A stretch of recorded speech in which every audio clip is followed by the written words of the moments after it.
So this is the third blouse that I'm actually have completed in the last couple of weeks.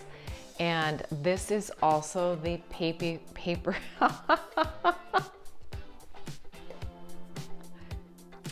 Hey, it's Marie, and welcome to another episode of Friday Sews. It's rainy April, and I'm here to tell you all about my Sew April blouse 24. I think that's the hashtag. Anyway, the challenge has been around for a while. I think this may be third or fourth year. I don't know. I'm never in the loop, it seems.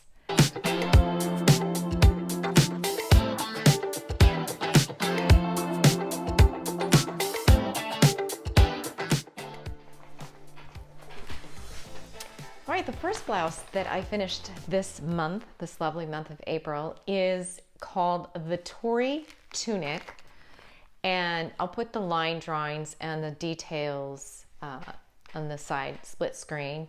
This is an oldie but goodie, I think, and the reason I say that is, first of all, it was copyrighted in 2009, and it is Serendipity Studios K. Witt. I think she's out of Texas. Now, I haven't seen her do anything recently, but I could be wrong. But I know she still has a website, and I believe you can still get her patterns if you're interested in them.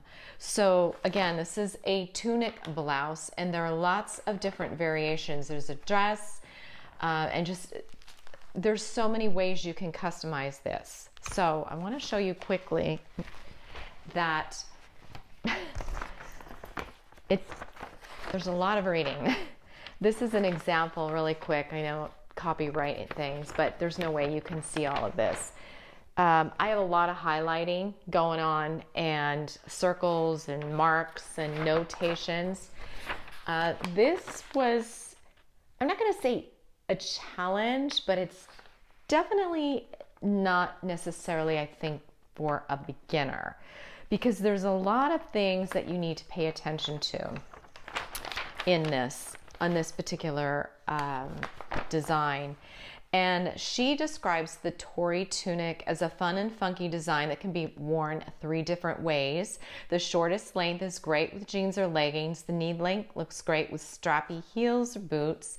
And the longest length makes one cool dress. Dolman sleeves make construction easy and are offered as a 3/4 length or full length with or without contrast fabrics. The empire waist and A-line skirt make for a flattering fit while remaining comfortable to wear. So she said, grab those large scale prints and get busy.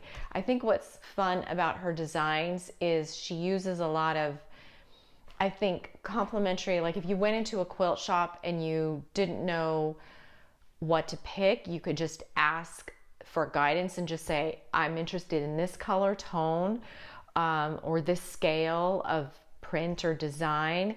Can you pull 3 or 4 fabrics that coordinate? And you would have it pretty much it picked out for you based on your guidance and the quilting design companies. They come up with a lot of beautiful complementary scales and colors.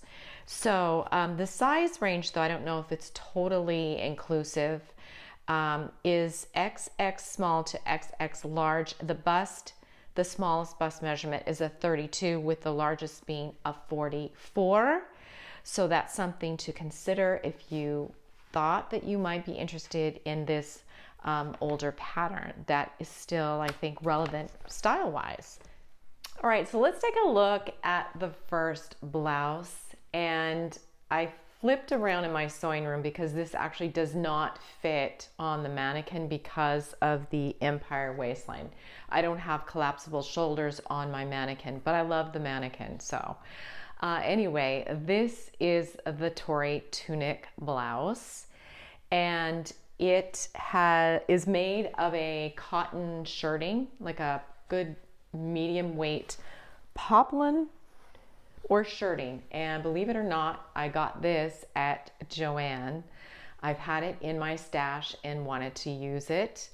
and it sewed up really nicely. I was pleasantly surprised. The highlighting or focal, I'll call it the focal fabric, is a beautiful Asian-inspired print that has gold metallic. So I'll insert a closer peek so that you can see that beautiful fabric.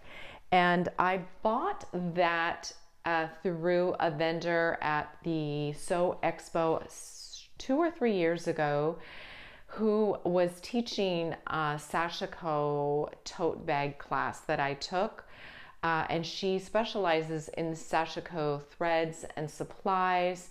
And then her fabrics that are mostly fat quarters are Asian inspired. I believe it's ShiboriDragon.com out of Washington State. I'll double check to make sure her business is still up and running, and I'll link that information in the description box if you're interested.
I did a little ruffle inspired or pleating inspired cuff that wasn't necessarily part of her design. She had a contrasting, kind of like just a straight type cuff banding, but again, lots of opportunities to customize. There's a lot of top stitching involved, so that is also a time consideration. And there is a zipper. So I wouldn't say this is necessarily beginner friendly. It takes some patience. There's a lot of matching up in the side seams, the contrasting strips, etc. There's a lot of cutting. But on the zipper, I changed it from she's recommending 20 to 22 inch. And I just put in a 9 inch and it was perfectly fine. So I'm thinking about how I can style it. And yeah, so that is blouse 1 finished for the month of April. Before we move on to the next blouse, what I'm wearing. Today is the perfect day for a cozy maxi out of knit with some pockets, little pockets on the front, and also side pockets, and it's long. And this is McCall's 7561. I know I've talked about this one before in some videos way back when, and there are quite a lot of variations. I'll give a close-up of the line drawings. So I know this one is still around. In fact, I love it so much that I have an uncut one because the other one, the tissue is like gone, basically. It's in shreds, and I don't trace patterns too often. So yeah, so this is perfect for kind of a cozy stay inside day, waiting for that warmer weather. So yeah, what I'm wearing. Following the Asian inspired theme this week, I have finally sewed up the Japanese cotton with little dragonflies that I purchased through Stonemountain daughter in Berkeley, California. I'd been waiting and waiting to use this. I knew that I didn't want something that was going to take away from the design, and I wasn't necessarily excited about matching up little mini dragonflies. So I was very thankful to have this pattern that is an oldie. Again, 2017 I think is the copyright, but something that so many people have sewed up, and it's kind of has a resurgence over the last couple of months, and that is the Paper Theory LBPullover. And the reason it has a resurgence is because the Foldline, a business based in the UK, over the Christmas holidays during Advent, I think they had 14 days. Oh gosh, I forgot how they tagged it. I'll write it in a title, but it was like 14 days of, I don't know. Sorry, you guys. It was like a surprise in your inbox during like Advent, and it was so special. And this particular pattern was free. It was free to download. So I jumped on it. And normally this isn't necessarily something that I would choose. It's very simple in design, but it turned out amazing, and I absolutely love it. And I know that I'm going to wear it. It's so comfortable. So it's basically just a front and back piece. You have two options on the neck, a thicker one, or wider, I should say, which I chose, and then a narrower one. And I will show you, because I have another version to show you in a different fabric. So I actually did both. This one, this past weekend, it took me less than a day. And I also sewed up this one the following day. And they were a breeze to sew. It was just such a joy. Dropped shoulders and then the sleeves. So 1, 2, 3, 4 basically pattern pieces. On this one, let me think. The seam allowances were 3/8 of an inch, and I did end up taking it in a little bit because it was a little bit boxier than I was willing. So there's a lot of ease in this. Some sewists love the fact that it's so boxy and roomy, and others are definitely downsizing 2 sizes if you want it to be a little more streamlined. So I actually did cut a smaller size than my body measurements, taking in that large ease, and then tapered it in even more, a little bit more on the sides. I did adjust just slightly the hem on both of mine. Other than that, it was such a breeze to sew. It's a beautiful classic piece, and I think that I'm gonna pair this with a pop of red, maybe in the accessories and the necklace, and then I have some cute red ballet flats, and then I think I'm just gonna wear a roomy, I have these new jeans that I think I'm gonna wear that are really uniquely designed, and I think it'll be perfect. So this one I'm gonna enter in as a blouse, because to me, I mean, top blouse, I mean, I'm gonna go ahead and just post it as one of my April makes in the blouse category. So let's check out the next one.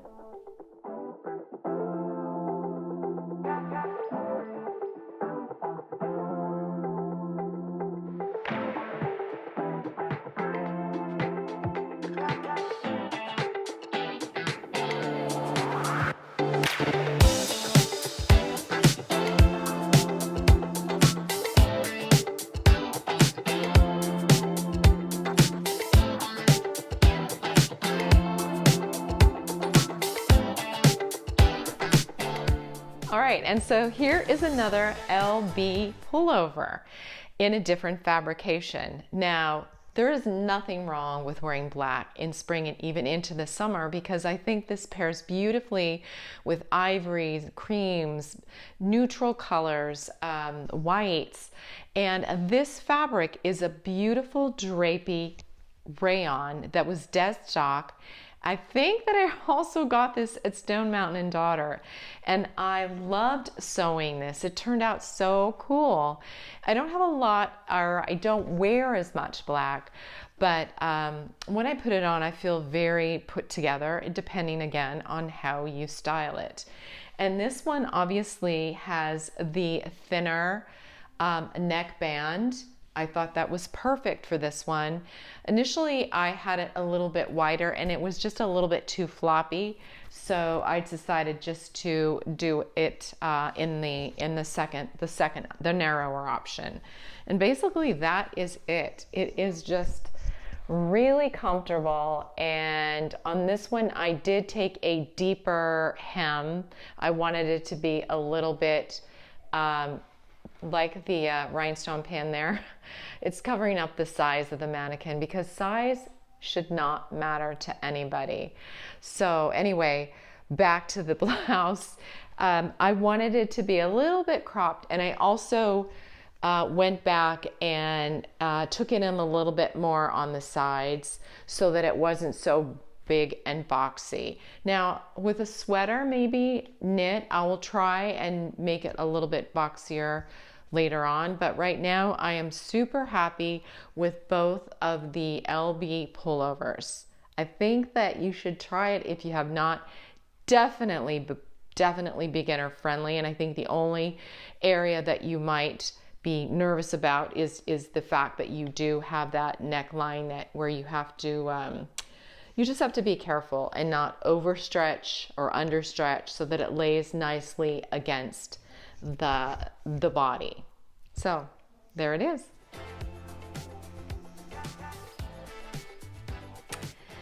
I want to thank Ruan from the Yorkshire Sew Girl and Gabrielle from the Cloth Edit, who are both hosting this Instagram challenge, this sewing challenge. I'm sending you some virtual roses from my garden. Thanks to all of you for watching, and I will see you next time in the sewing room. Bye.